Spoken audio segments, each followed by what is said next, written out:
Olá, estamos aqui para mais um webinar da série FCI Educação Continuada Lifelong Learning. Eu sou o professor Dirceu Mateus Júnior, sou coordenador de Educação Continuada da Faculdade de Computação Informática aqui do Mackenzie. O tema desse webinar é Data Lake. Convidei o analista de sistemas e professor de pós-graduação, Marino Catarino, que vai trazer uma experiência muito importante para a gente sobre Data Lake. Professor Marino, prazer enorme tê-lo aqui em nosso webinar para trabalhar com os nossos ex-alunos, alunos e futuros alunos sobre esse tema tão importante e tão utilizado hoje nas empresas. Seja muito bem-vindo. Obrigado, professor Dirceu, pelo convite. É um tema muito interessante, Data Lake, e muita gente acaba pensando, agora sim temos um futuro para o Big Data, agora sim realmente podemos trabalhar com Big Data. Então, quando surgiu o tema Data Lake, em 2010, por James Dixon, né, que era o responsável pelo Pentaho, e é muito interessante que ele apenas pontuou o que seria um Data Lake há 11 anos atrás. E nessa menção dele, ele comentou um repositório não somente para dados estruturados, mas qualquer tipo de dado, estruturado, semi-estruturado, não estruturado. E quando eu digo não estruturado, são vídeos, áudio, imagens, arquivos PDF. Ou seja, James Dixon estava visualizando um repositório para qualquer coisa digitalizada, qualquer coisa do universo da informática. E lógico que no passado, né, 10 anos atrás, ainda não era viável. Tivemos, professor Dirceu, uma evolução tecnológica no hardware muito importante ao longo desses 10 anos, que hoje sim nós temos a possibilidade de implementar a Data Lake em qualquer área de negócio. Qual foi essa mudança? Servidores em nuvem. Ou seja, o que antes era um grande gargalo, que era um servidor físico que as empresas deveriam ter, hoje em dia não. Você consegue terceirizar o armazenamento dos dados, você consegue pagar sob demanda, né? Quanto mais usa, mais paga, quanto menos usa, praticamente não paga quase nada. E com isso, várias empresas hoje estão aderindo ao uso do Data Lake.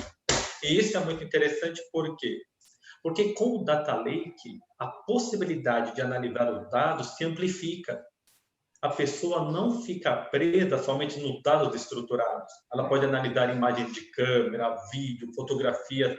Na área médica, por exemplo, raio-x, tomografia, você pode jogar tudo no Data Lake, deixar tudo armazenado e utilizar machine learning para realizar análise, realizar prognósticos de pacientes. Então, realmente, quando nós falamos o futuro do Big Data com Data Lake é outro, porque agora nós realmente temos um repositório único de dados, de qualquer tipo de dado analítico, que podemos utilizar para tomar decisões. Que legal. Professor, em que situações, então, em quais casos nós utilizamos o Data Lake? Então, professor, temos, na verdade, quando perguntamos em que situações, eu digo todas, né? Área médica, área de segurança, área econômica, área de tecnologia. Porém, tem alguns exemplos que são muito claros hoje. Onde que nós temos esses exemplos muito fortes? No uso do IoT. Quando nós utilizamos sensores, os sensores eles extraem, né, eles obtêm muitas informações em questões de minutos, de segundos. Se você fosse trabalhar com esses dados de forma estruturada para cada tipo de sensor, o investimento na mão de obra ia ser muito caro.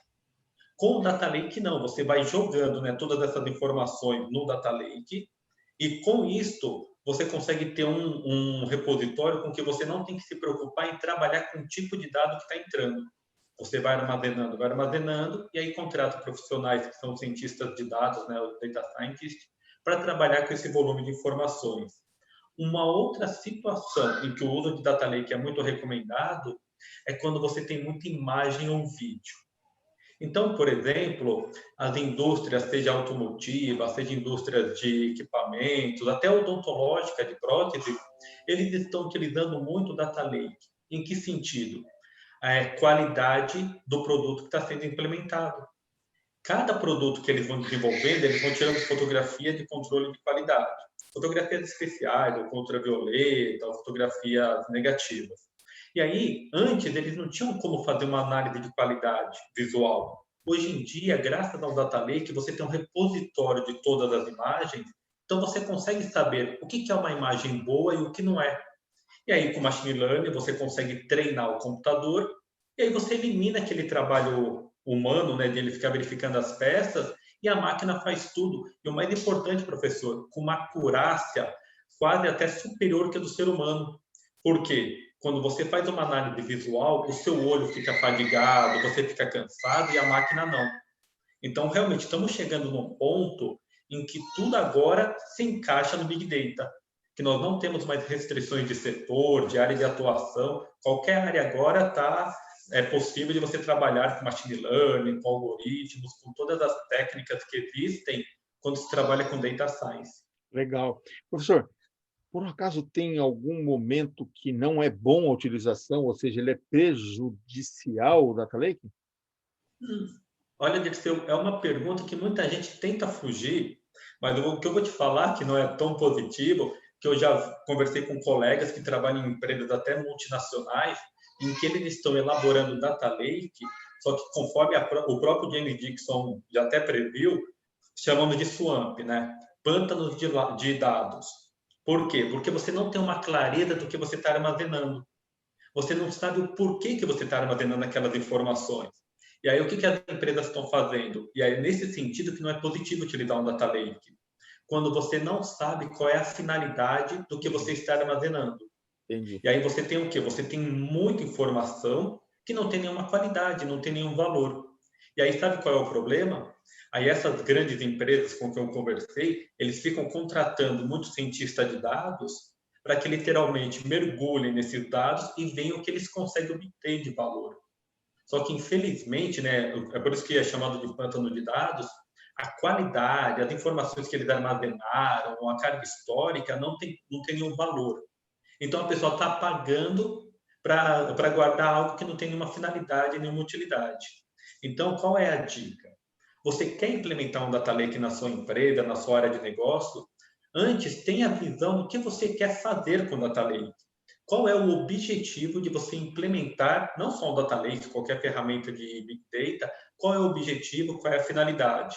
Tendo isso bem claro, aí você vai atrás da tecnologia.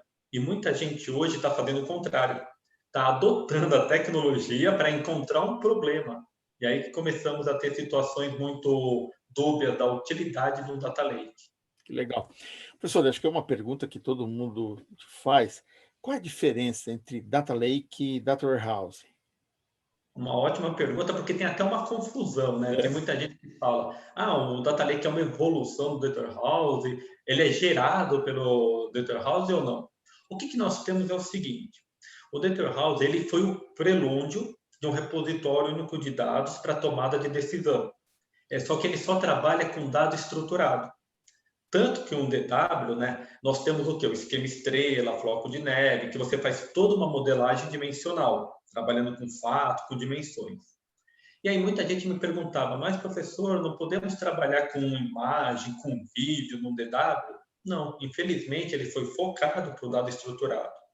Já o Data Lake não. A finalidade do Data Lake ele é armazenar todas as informações, tudo que você tiver, independente do tipo de informação que seja, do formato que ela está.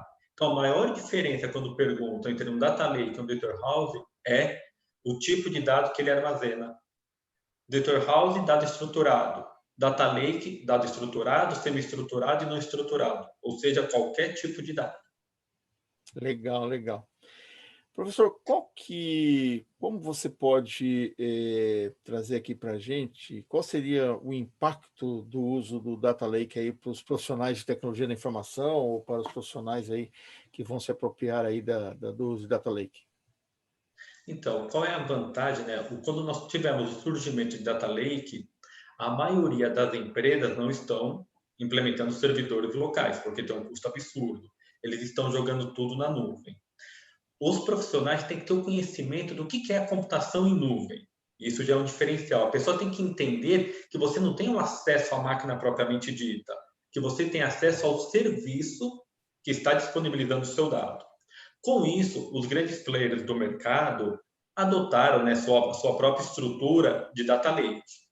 Google, IBM, Microsoft, a Amazon, fora outros, as grandes empresas têm o seu data lake, têm as suas ferramentas para se trabalhar com dado.